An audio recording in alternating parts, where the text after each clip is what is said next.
Баршаңызға сәлем, құрметті тыңдармандар.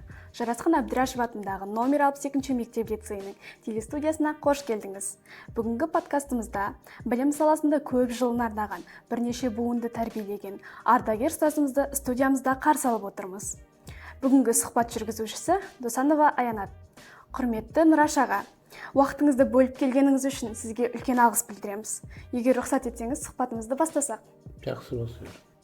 Алдымен өзіңіз туралы қысқаша айтып өтсеңіз, ұстаздық жолыңызға қалай келдіңіз? Енді мен өзім 1941 жылы туғанмын.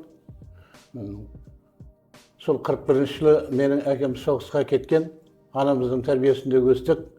1949 жылы бірінші классқа бардым, 59 жылы аяқтадым.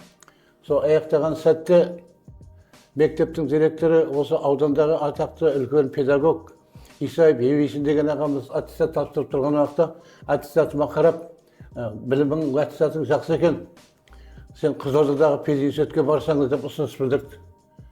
Мен енді одан бөтен ойласатын, ақылдасатын көп адамым жоқтығын, сонымен сол кісінің ұсынысымен Қызылорданың пединститутына түсіп, 59 жылы түсіп, 64 жылы физика-математика факультетін бітіріп шықтым. Келгеннен кейін, бітіріп шыққаннан кейін Аралдағы Арал Шөлфат нөмір 85-ші Арал Шөлфат секілдік мектебіне физика-математикадан мұғалім болып орналастым. Және 8-ші класс текші болып бірден еңбек жолымды бастап кеттім. Еңбек жолым негізінен солай басталды, содан 64 жылдан басталды. Ендеше екінші сұрағым, еңбек жолыңызда есте қалған оқиға болды ма? Болды. Енді мұғалімдік жұмысымды жақсы абыройлы бастадым ғой деймін.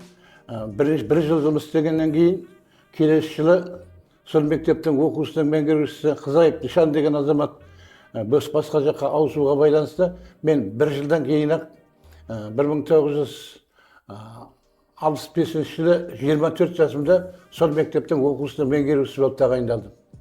Одан кейін 2 жылдан кейін 1967 жылы 26 жасымда сол мектептің директор болып тағайындалдым. Сол енді сол үлкен жауапкершілік, шағын 120-дай оқитын оқушы болса да, мектептің директоры болып жас ұстазға өте жауапкершілік жүктеді. Соны ilgari қарай жақсы алып кеттім. Керемет. Ендеше үшінші сұрағым, ұстаздық философияңызды бір ғана қағидамен сипаттау мүмкіндігі болса, ол қандай болар еді? Енді ұстаз негізінен ең бірінші кезекте білімді болу керек. Екінші, мұғалім деген барлық жағынан ата-анаға да, жұртшылыққа да, оқушылардың алдында да өзін өте тәртіпті, мәдениетті ұстау керек деп ойлаймын. Соның барлығы тек қана білім емес, сол мәдени жүрісіңіздің, мәдени сөйлеуіңіздің барлығы да, сол ұстазға да, елге де, барлығына да үлгі болатындай деп есептеймін. Ендеше, ұстаздықтың ең күрделі, бірақ ең құнды тұсы деп нені айтар едіңіз? Енді ұстаздың алдына талай бала келеді, талай мінезі бар, ерекшелігі бар балдардың ішінде. Оның ішінде тағы да ата-аналардың да әртүрлі болады. Білімі бар ата-ана, білімі жоқ ата-ана, мінезді ата-ана. Соның барлығымен ортақ тіл табысып сөйлесу мұғалімнің ең негізгі шеберлігі болып есептелінеді. Кейде шегінетін жер болады, кейде ilgari қарай сөйлесетін адам керек. Жалпы мұғалім негізінен бір жағынан ұстаз болса, екінші жағынан психолог болып қалыптасу керек деп өзім ойлаймын. Алдындағы оқушының да, келіп отқан ата-ананың да, бөтен адамның да сол білім деңгейін, адами деңгейін, психологиясын аңғарып соған сәйкес сөйлесе, мұғалімнің абырой беделі өсе береді ғой деп ойлаймын. Ендеше, жас педагогтарға берер ең маңызды кеңесіңіз қандай?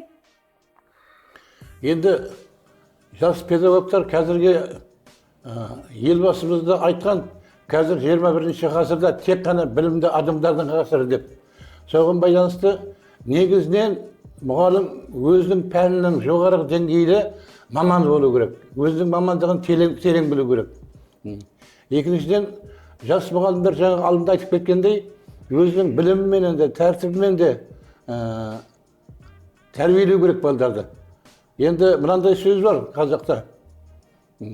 Сен көбінесе ата-аналарға қатысты болу керек. Балаңа олай бол, былай бол, тәртіпті бол, олай деп кәдімгі айта берме дейді. Әуелі өзіңді тәрбиеле. Өйткені қазақтың мақалы бар, әкеге қарап өлсет, шешеге қарап қыз өсет деп.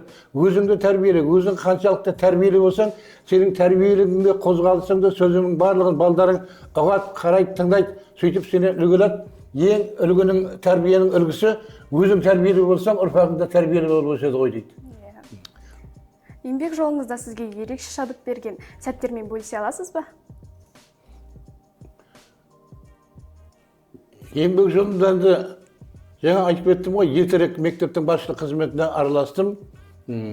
Сонымен қатар сол жүрген әр қай мектепте істесем де елменен, халықпенен, ұстаздарменен өте жақсы тіл табысып істедім.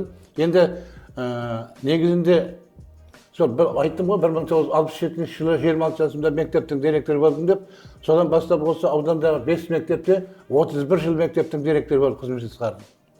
1994 жылдан бастап 3 жылдай аудандық оқу бөлімінің меңгерушісі болып қызмет істедім. Кейіннен меңгерушінің орынбасары болып 2 жыл істедім. Ең соңында 220 мектепте 5 жылдай мектептің директоры болып, сол мектепте пенсияға шықтым. Енді сол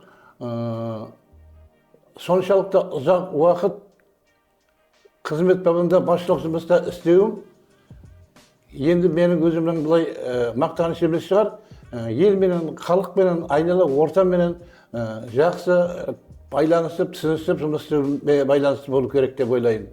Енді адамды тәрбиелейтін орта, бала болсын, үлкен болсын, тәрбиелейтін орта. Мен өзі ертерек мектептің директоры болғаннан кейін, ылғи сол мектептің директорларының деңгейіндегі одан жоғарғы қызмет істеген азаматтардың ортасында тәрбиелендім, өстім. Соның барлығы менің жақсы азамат болып қалыптасуыма үлкен септігі болды. Сосын жүрген жолдастарымда өзімнің деңгейлі жолдастарыммен араластым. Сондықтан сол өмірдің барлығы да сол ортаның тәрбиесі өмірдегі адамның маңызды орны болады ғой деп есептеймін. Ұрпақ тәрбиесінде ең басты құндылық деп нені атар едіңіз? Ұрпақ тәрбиесіндегі маңызды құндылық соның өзіңнің шәкірттеріңнің жақсы білімді азамат болып қалыптасуы, сол өзіңнің тәрбиенің қорытындысын көрсең, сол балдарыңның, өзің тәрбиелеген балдарыңның, әр жерде жұмыс істеп жатқан балдарыңның, қызмет істеп жатқан балдарыңның жақсы деңгейін көрсе, сол ұстаздың үлкен мәртебесі. Мысалы, менің өзімнің айтып отырмын ғой, енді қазір 40 жылда еңбегімнің ішінде мыңдаған балдарды оқыттық. Сол мыңдаған балдардың ішінде осы кезге дейін есімізден кетпейтін, жақсы қызмет істеп жүрген, осы кезге дейін ұстазым деп алдымыздан кешетпейтін жолдастар, оқушыларымның бар екеніне мақтан. Мысалы, мен 1965 жылы Сөлфат деген жердегі оқытқан балдарыммен 60 жылдан бері қарай осы күнге дейін жанұялық қарым-қатынас жасаймын. Сыйласамыз, құрметтейміз, сыйлаймыз. Олар да мен осы уақытқа дейін өздерінің жанұяларындағы жақсылықтарына, қуаныштарына ортақтастырады. Маған ылғи келіп сәлем беріп, жылда 1-2 рет келіп сәлем беріп тұрады. Сол енді ең құндылық оқушылармен жақсы сыйласу, тіл табысу ұстаздың бір үлкен мерейі ғой деп ойлаймын. Қазіргі оқушыларға қойылатын үлкен талаптардың бірі енді қазіргі заман барлық жүйе, жұмыс, қызмет істегендердің барлығы электрондық жүйеге өтіп жатыр.